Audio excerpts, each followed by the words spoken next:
parler de Cube Hearts plutôt que de commencer à On va perdre du faire temps de sur des l'ASMR hypothèses. Cube Hearts, qui est un titre de chez Doki Doki, qui s'est conclu il y a pas très longtemps avec son 3e volume. C'était au mois de décembre qu'il est sorti. Je voulais vous en parler depuis très longtemps, hein, depuis décembre, et j'y arrivais pas, on trouvait pas le temps. Bah écoutez, là j'ai pris le temps de le faire dans cette programmation, et j'avais très peur. Du coup, comme ça se terminait qu'en 3 volumes, est-ce que c'est tout pourri, c'est genre cuté comme tu sais, vraiment comme un porc et tout. Et en fait, je suis vachement rassurée. J'en ai parlé dans mon stream perso déjà, mais déjà c'est une découverte incroyable. Tomomi Usui, je suis allée la follower sur Twitter après, parce qu'en fait son style graphique est juste magnifique, hein. Je vous montre un petit peu, c'est très propre, hein. Franchement, il n'y a rien à redire dessus, au niveau des traits et tout, les décors qu'elle crée, et les actions également, puisqu'on est en fait sur un titre quand même un petit peu trash, hein. Ça découpe un peu dans tous les sens, hein. Si vous avez un malaise à voir des têtes coupées, peut-être que vous êtes un peu trop sensible pour ce titre-là. Le sujet est pour les enfants, mais pas pour les enfants. Le sujet est comme Minecraft, mais pas pour les enfants, en fait. Donc, alors voilà, ça reprend la thématique de Minecraft, mais vraiment, ne le filez pas à un gamin. Moi, je dirais au moins, allez, 12-13 ans. 12-13 ans, avec un petit avertissement au début quand même. Ça commence par quand même un camarade de classe, la tête tranchée, hein, dès le premier chapitre. Et l'univers, alors effectivement c'est l'univers de Minecraft, mais ce n'est pas un isekai, ils ne sont pas transportés après être passés par un camion. En fait, il y a tout simplement un nouveau jeu très en vogue, et là-bas on joue avec des casques de réalité virtuelle, hein, c'est dans un univers qui est très proche du nôtre. Et il y a un nouveau jeu qui vient de sortir, il y a la bêta. Et du coup, tous les potes qui adorent justement jouer à ce type de jeu, ils disent on se rejoint du coup pour la bêta à tel moment, etc. Ouais, j'ai reçu aussi le casque et tout machin. Ils donnent rendez-vous, ils se connectent, ils arrivent dans ce nouveau monde et ils commencent à maîtriser un petit peu. Alors, ok, donc là ça se passe comme ça, je ramasse mes petits cubes comme ça, donc c'est vraiment effectivement extrêmement inspiré de Minecraft, et l'univers est extrêmement bien repris. Vraiment, les pages qui étaient safe, je les ai montrées à mon gamin, qui pour le coup lui est totalement à fond Minecraft. Et lui, il était à fond. Il voulait lire l'histoire et j'ai dû l'arrêter. J'ai dû l'arrêter quand j'ai découvert qu'il y avait une tête qui était tranchée et que mon gamin, il m'a fait « Pourquoi la tête, elle est plus sur le corps ?» Pardon, tu n'as rien vu. Va-t'en. Là, j'ai fait « Mercredi !» Décidément, je passe ma vie à traumatiser cet enfant. Et donc... j'ai eu le même je l'ai lu avant, mais effectivement, je m'attendais pas à ça. Voilà, c'est une surprise, tu fais pas, dommage. Mais au-delà de ça, ils vont très vite comprendre que, en fait, autant ça ressemble beaucoup à du Minecraft, etc. Alors, j'ai plus le terme, mais ça porte un nom. C'est ce type d'univers, en fait, avec tout ce que fait Minecraft. C'est pas un puzzle game, c'est un. Il y avait un terme. Bac à sable. C'est un bac à sable, voilà, merci. C'est le concept du bac à sable, merci, c'est exactement ça. Et donc, voilà, ils comprennent qu'ils sont dans un univers de bac à sable, donc ils savent très bien ce qu'il faut faire. Donc voilà, avec leur petite bande, ils s'organisent. Toi, tu fais une maison, toi, tu fabriques une pioche, toi, tu fabriques... Enfin voilà, ils s'organisent ensemble. Ah bah, tout le monde a répondu Sandbox, d'ailleurs, merci beaucoup d'avoir réagi sur le chat. Et en fait, très rapidement, genre quelques pages après, ils découvrent que il y a un équivalent des clippers, hein, donc des espèces de monstres verts qu'on peut retrouver dans Minecraft. Il y a un peu l'équivalent ici aussi. Et en fait, quand tu te fais mal à cause d'un truc dans le jeu, t'as vraiment la sensation que tu t'es blessé. Tu saignes vraiment. Et en fait, ils s'en rendent compte très rapidement, puis ils vont « Ah, mais c'est mon sang qui coule, dis donc, là, c'est étrange. » Et juste après, ils se font attaquer par une autre bestiole qu'on voit légèrement dans le coin à droite des illustrations que j'ai choisies. Une espèce de slime qui, en fait, va s'ouvrir en deux et va balancer des espèces de lianes tranchantes. Et pouf, il n'y a plus de tête sur le copain. C'est tragique. Dès le début, comme ça, tu dis mais attendez, ça va un peu vite. Et alors très vite, ils se rendent compte que quand le copain il décède, en fait, à la place de son corps, une espèce de pierre qui brille un peu qui apparaît, donc dans le doute il l'embarque et puis il s'enfuit, et après on va être dans une espèce de survival en fait, hein. C'est un survival dans un jeu vidéo où ils sont d'ailleurs enfermés, ils sont bloqués.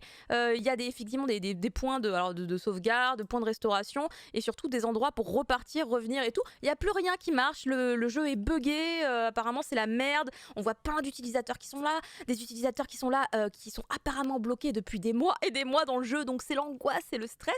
Et... Inspiré par Cyberpunk 2077. Il y a vraiment beaucoup de connexions, mon Dieu.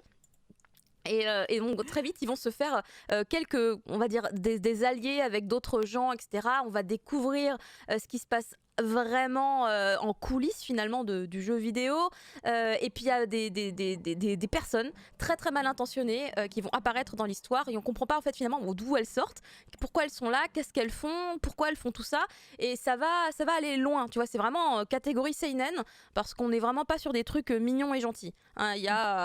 Il y a vraiment de la violence physique avec des gens qui sont découpés dans tous les sens, puis des gens qui sont découpés dans tous les sens et qui restent en vie, hein. Donc voilà, c'est quand même un peu tendu par moment.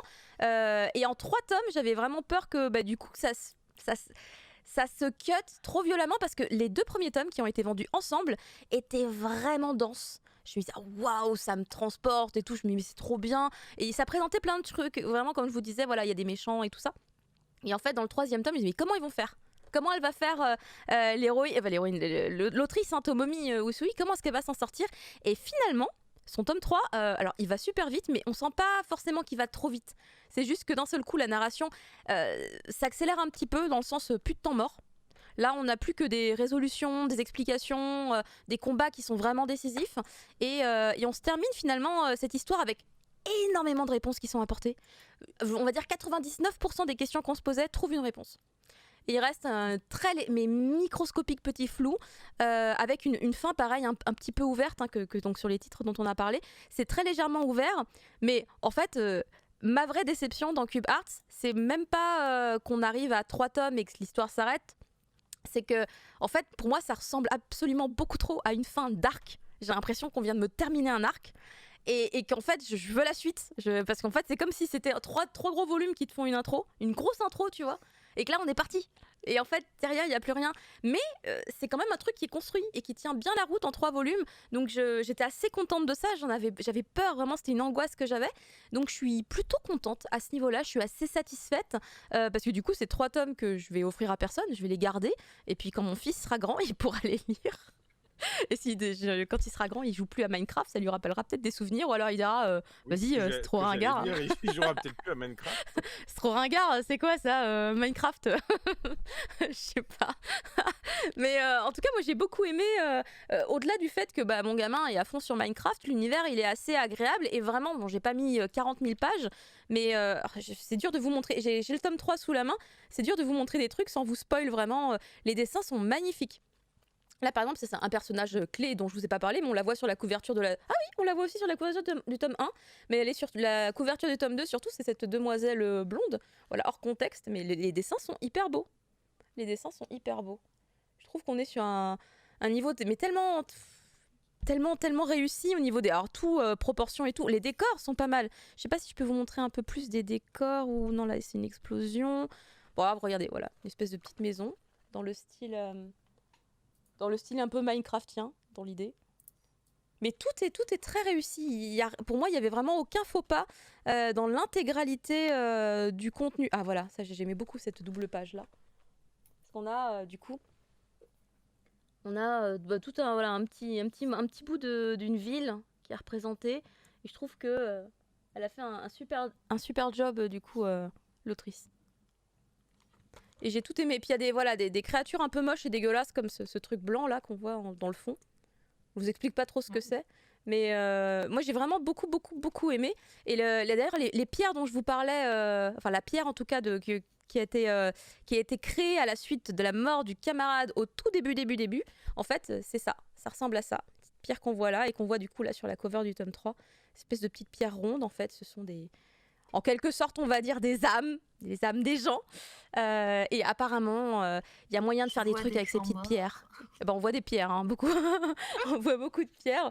Mais il y a des connexions avec les fleurs aussi, il y a plein d'explications. Mais j'ai trouvé ça cool que toutes les pièces du puzzle, finalement, arrivent à se connecter avant de se séparer de l'histoire. Ça, c'était vraiment le très bon point. Voilà pour Cube Arts.